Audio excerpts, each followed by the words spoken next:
ഇന്ന് നമ്മൾ നല്ല പഞ്ഞി പോലത്തെ കള്ളപ്പമാണ് കേട്ടോ ഉണ്ടാക്കണത്. കള്ളില്ലാത്ത കള്ളപ്പമാണ്. അപ്പോൾ നല്ല പഞ്ഞി പോലുള്ള കള്ളപ്പം ഉണ്ടാക്കാനായിട്ട് കുറച്ച് ടിപ്സും കൂടി ഞാൻ പറയുന്നുണ്ട്. എല്ലാവരും വീഡിയോ കാണാം. പിന്നെ വീഡിയോ കണ്ടിട്ട് ഇഷ്ടമാവുകയാണെങ്കിൽ ഒന്ന് ലൈക്ക് ബട്ടൺ പ്രസ് ചെയ്യണേ. ആദ്യമായിട്ട് കാണുന്ന കൂട്ടുകാരാണെങ്കിൽ സബ്സ്ക്രൈബ് ചെയ്യാനും മറക്കരുത്. അപ്പോൾ അതിനായിട്ട് 2 കപ്പ് പച്ചരിയാണ് ഞാനിവിടെ എടുത്തിരിക്കുന്നത്. അത് നന്നായിട്ട് കഴുകിയിട്ട് കുറച്ച് വെള്ളം ഒഴിച്ചൊന്ന് കുതിരാൻ വെക്കുക. അതുപോലെ തന്നെ എടുക്കുന്നത് 1 ടേബിൾ സ്പൂൺ ചവ്വരിയാണ്. അതും നന്നായി കഴുകിയിട്ട് വെള്ളം ഒഴിച്ച് അരിയുടെ ഒപ്പം തന്നെ കുതിരാൻ വെക്കണം. അപ്പം ഇത് കുതിരാനായിട്ട് ഞാൻ ഏകദേശം രാവിലെ 7 മണി ആയപ്പോഴാണ് ഇട്ടത്. പിന്നെ വൈകുന്നേരം ആയപ്പോൾ 5 മണി ആയപ്പോഴാണ് അരക്കണത് കേട്ടോ. കൂടുതൽ സമയം കുതിരാൻ വെച്ചാൽ അപ്പം നല്ല സോഫ്റ്റായി കിട്ടും. അതാണ് ഒന്നാമത്തെ ടിപ്പ്. അരിയും ചവ്വരിയും നമുക്ക് ഊറ്റിയെടുത്തിട്ട് ഒരു മിക്സിയിലേക്ക് ഇട്ട് കൊടുക്കാം. പിന്നെ ഞാൻ എടുത്തിരിക്കുന്നത് 1/2 കപ്പ് വെള്ള അവിലാണ് നൈസായിട്ടുള്ളത്. അതും നമുക്കൊന്ന് കഴുകിയിട്ട് നമ്മൾ മിക്സിയിലേക്ക് ഇട്ട് കൊടുക്കാം. പിന്നെ ചേർക്കണത് 1 കപ്പ് കുന്നന നാളികേരമാണ് കേട്ടോ ചേർത്ത് കൊടുക്കണത്. പിന്നെ 1 കപ്പ് പഞ്ചസാരയാണ് ചേർത്ത് കൊടുക്കണത്. 1 നുള്ളു ഉപ്പും കൂടി, ആ മധുരം ഒന്ന് ബാലൻസ് ചെയ്യാൻ വേണ്ടിയിട്ട് 1 നുള്ളു ഉപ്പും കൂടി ഇട്ട് കൊടുക്കുക. പിന്നെ 3 ഏലക്കായയുടെ കുരു മാത്രമാണ് എടുത്തിട്ട് ചേർത്ത് കൊടുക്കുന്നത്. 1 കപ്പ് വെള്ളം കൂടി ചേർത്തിട്ട് നമുക്കിതൊന്ന് അരച്ചെടുക്കാം കേട്ടോ. അപ്പോൾ അതാ ഞാൻ മാവ് അരച്ചെടുത്തിട്ടുണ്ട്. കണ്ടോ, ചെറിയ തരി ആയിട്ടാണ് കേട്ടോ അരച്ചെടുത്തിരിക്കുന്നത്. കണ്ടോ, ഈ ഒരു പാകത്തിലാണ് നമ്മളെ മാവ് ഇരിക്കുന്നത്. ഇനി ഇതിൽ നിന്ന് 2 ടേബിൾ സ്പൂൺ മാവ് എടുത്തിട്ട് നമുക്ക് കുറുക്കിയെടുക്കണം. അപ്പോൾ അതിനായി ഒരു പാത്രത്തിലേക്ക് 2 ടേബിൾ സ്പൂൺ മാവ് ഇട്ടിട്ട് അതിലേക്ക് 1 കപ്പ് വെള്ളം തന്നെ ഒഴിച്ച് നല്ല ലൂസാക്കിയിട്ടാണ് കേട്ടോ മാവ് കുറുക്കിയെടുക്കണത്. ഏകദേശം 1 മിനിറ്റോ 1.5 മിനിറ്റോ കൊണ്ട് തന്നെ ഈ മാവ് കുറുക്കി കിട്ടും കേട്ടോ. ഒരുപാട് കട്ട പോലെ ആക്കരുത്. അതാണ് ഇതിൻ്റെ രണ്ടാമത്തെ ടിപ്സ്. ഈ ഒരു പാകത്തിലാവുമ്പോൾ നമുക്ക് ഗ്യാസ് ഓഫ് ചെയ്യാം കേട്ടോ. എന്നിട്ട് ഈ മാവ് തണുക്കാൻ വെക്കാം കേട്ടോ.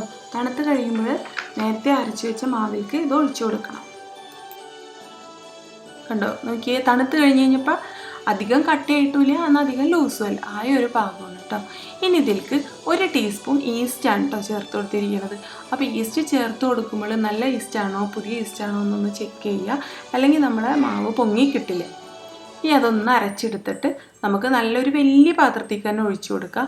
അല്ലെങ്കിൽ പിന്നെ ഇത് പൊങ്ങി വരുമ്പോൾ തൂവി പോകാനായിട്ട് സാധ്യതയുണ്ട്. അപ്പോൾ അത്യാവശ്യം വലിപ്പമുള്ള വലിയ കുണ്ടുള്ള പാത്രത്തിൽ തന്നെ ഒഴിച്ചു കൊടുക്കുക കേട്ടോ. പിന്നെ അടുത്തൊരു ടിപ്പാണ് കേട്ടോ. നിങ്ങൾ നല്ല തണുവുള്ള സ്ഥലങ്ങളിലാണെന്ന് വെച്ചാൽ 2 കപ്പ് വെള്ളം എടുത്ത് തിളപ്പിക്കുക. എന്നിട്ട് വേറൊരു ബേസണിൽ കുറച്ച് വെള്ളം എടുത്തിട്ട് ഈ തിളച്ച വെള്ളം അതിലേക്ക് ഒഴിച്ചു കൊടുക്കുക. അതിനുശേഷം നമ്മളെ മാവ് ഒഴിച്ച് വെച്ചിരിക്കുന്ന പാത്രം അതിലേക്ക് ഇറക്കി വെക്കുക.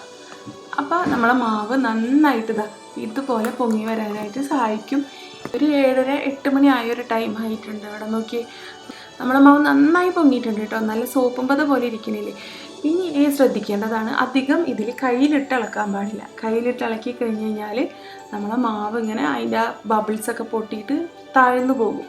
പിന്നെ എനിക്ക് അപ്പത്തിൽ കൂടെ ചേർക്കാനായിട്ട് അതിൻ്റെ ഇടയിൽ ഒരു നാളികേരം ഇങ്ങനെ കടിക്കുമ്പോൾ നല്ല ടേസ്റ്റാണ് കേട്ടോ.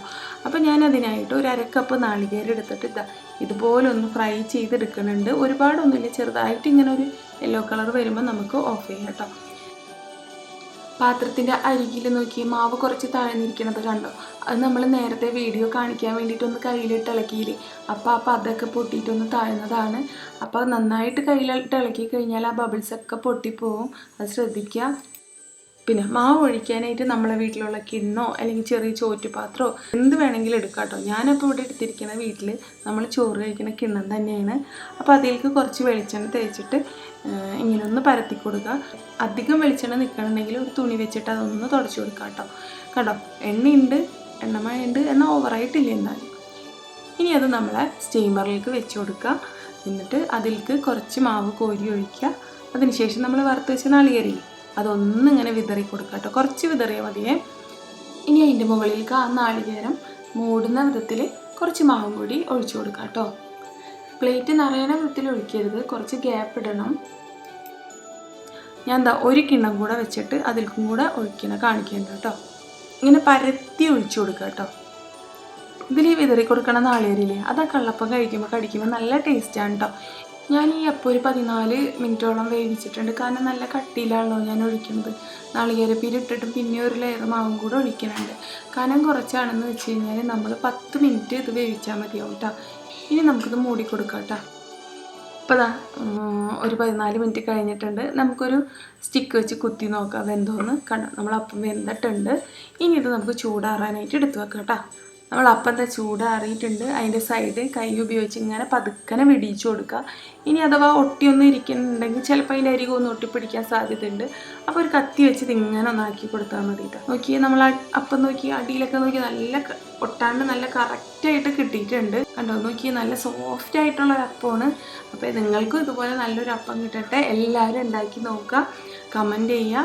ഇഷ്ടമായിട്ടുണ്ടെങ്കിൽ ഷെയർ ചെയ്ത് കൊടുക്കാൻ മറക്കരുത്. എല്ലാവർക്കും ഹാപ്പി ക്രിസ്മസ്.